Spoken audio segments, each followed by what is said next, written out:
Hello नमस्कार दोस्तों, आज हम जानेंगे जीफीओ टैबलेट के बारे में। मेरा नाम है डॉक्टर विकास बघेल।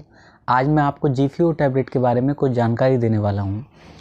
दोस्तों, जो जीफीओ टैबलेट है एक प्रकार की एंटीबायोटिक टैबलेट है। एंटीबायोटिक का क्या मतलब होता है?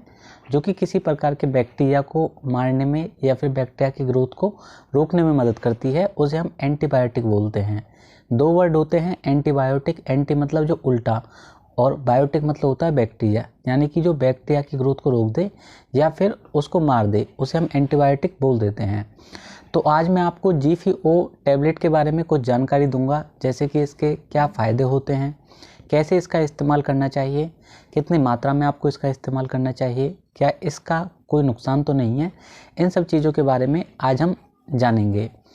दोस्तों, जो जीफीओ टैबलेट है इसके अंदर 2 साल्ट होते हैं। सबसे पहला साल्ट होता है जीफी, जिसे हम आम तौर पर सेफेक्जिम के नाम से जानते हैं।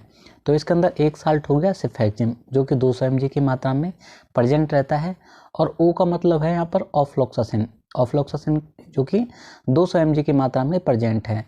दोस्तों, जो सेफेक्जिम है और ऑफ्लॉक्सासिन है, ये दोनों ही एंटीबायोटिक्स हैं। तो इस टैबलेट के अंदर 2 प्रकार के एंटीबायोटिक मिलाए जाते हैं। एक जो सिंगल स्ट्रेंथ वाली एंटीबायोटिक है वो भी बैक्टीरिया को जल्दी मारती है, लेकिन जब कहीं भी 2 एंटीबायोटिक साल्ट मिल जाते हैं तो वो डबल स्ट्रेंथ वाली बन जाती है, यानी कि इसके अंदर 2 प्रकार का स्ट्रेंथ हो जाता है। दुगनी पावर से वो बैक्टीरिया को ख़त्म करने में मदद करती है। तो सबसे पहले जानते हैं इसका इस्तेमाल कहाँ कहाँ पर किया जाता है। तो अगर किसी को चोट लग जाती है, चोट लगने के बाद अगर उसे किसी प्रकार का इन्फेक्शन हो जाता है, तो इस इन्फेक्शन को जीफीओ टैबलेट के माध्यम से भी ख़त्म किया जा सकता है। दूसरा होता है, अगर किसी को घाव हो जाता है, घाव की वजह से इन्फेक्शन हो जाए, तो इस इन्फेक्शन को बढ़ने में और घाव को जल्दी से जल्दी ठीक करने में जीफीओ टैबलेट बहुत ज़्यादा अच्छी मानी जाती है। तीसरे नंबर पर अगर किसी को टाइफाइड फीवर है, यानी कि किसी को मोती जीरा निकला है, तो इस बीमारी के दौरान भी जीफीओ टैबलेट का इस्तेमाल किया जाता है। चौथे नंबर पर अगर किसी को फीवर आता है और वो फीवर बार बार आता रहता है, लगातार 2-3 दिन फीवर आ चुका है, तो भी हम जीफीओ टैबलेट का इस्तेमाल करते हैं उसके फीवर को ख़त्म करने के लिए, क्योंकि फीवर आता है बैक्टीरिया के इन्फेक्शन की वजह से।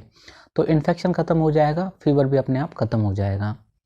इसके अलावा जो इसका 5वां फ़ायदा होता है वो होता है बैक्टीरियल इन्फेक्शन किसी भी वजह से हो जाए। अगर आपको लंग्स का किसी प्रकार का इन्फेक्शन है, तो इस इन्फेक्शन को भी कम करने में और ख़त्म करने में जीफीओ टैबलेट का इस्तेमाल काफ़ी ज़्यादा किया जाता है। जब हमारे पास किसी की रिपोर्ट आती है, लैब रिपोर्ट हम बोलते हैं जिसमें हम सीबीसी बोलते हैं। अगर हमारे पास सीबीसी की रिपोर्ट आती है, उसके अंदर टीएलसी बहुत ज़्यादा बड़े होते हैं, तो हम समझ जाते हैं कि बॉडी के अंदर कहीं ना कहीं इन्फेक्शन हो रहा है। ऐसी कंडीशन में एंटीबायोटिक्स दी जाती है। इसमें जीफीओ टैबलेट काफ़ी अच्छी मानी जाती है। तो जीफीओ टैबलेट का इस्तेमाल इन्फेक्शन को पूरी तरीके से ख़त्म करने में किया जाता है। इस तरीके से फ्रेंड्स, आप जीफीओ टैबलेट के बहुत सारे फ़ायदों के बारे में जान चुके हैं। जीफीओ टैबलेट का इस्तेमाल निमोनिया कंडीशन में भी किया जाता है। जिनको निमोनिया की शिकायत रहती है, तो जीफीओ टैबलेट का इस्तेमाल करके निमोनिया को भी कम किया जा सकता है। हालांकि यह हमारे रेस्पिरेटरी इन्फेक्शन को बहुत जल्दी ठीक करती है। तो हम अपर जो ट्रैक होता है, जिसे हम रेस्पिरेटरी ट्रैक्ट बोलते हैं, तो इस इन्फेक्शन को ख़त्म करने में इसका इस्तेमाल किया जाता है। हालांकि शरीर में किसी भी प्रकार का इन्फेक्शन है, हर किसी के लिए एक निर्धारित एंटीबायोटिक होती है और डॉक्टर्स अपनी चॉइस ऑफ एंटीबायोटिक के हिसाब से ही दवाई देते हैं। तो हमेशा आप अपने डॉक्टर के हिसाब से ही चलें, कभी भी किसी भी डॉक्टर की बात ना मानें। जो आपका नज़दीकी डॉक्टर है और जो आपका फैमिली डॉक्टर है, उसकी बात ज़रूर मानें। उसी के आधार पर आपको टैबलेट का इस्तेमाल करना चाहिए। जानते हैं इसके कुछ नुकसान के बारे में। तो इस टैबलेट का कुछ नुकसान हो सकता है अगर कोई इसे ज़्यादा मात्रा में खा लेता है या फिर उसकी बॉडी पर यह सूट नहीं होती है। तो किसी किसी को उल्टी आना, जी मिचलाना, पेट में दर्द होना, हल्का फुल्का पेट में दर्द हो सकता है या ज़्यादा भी हो सकता है।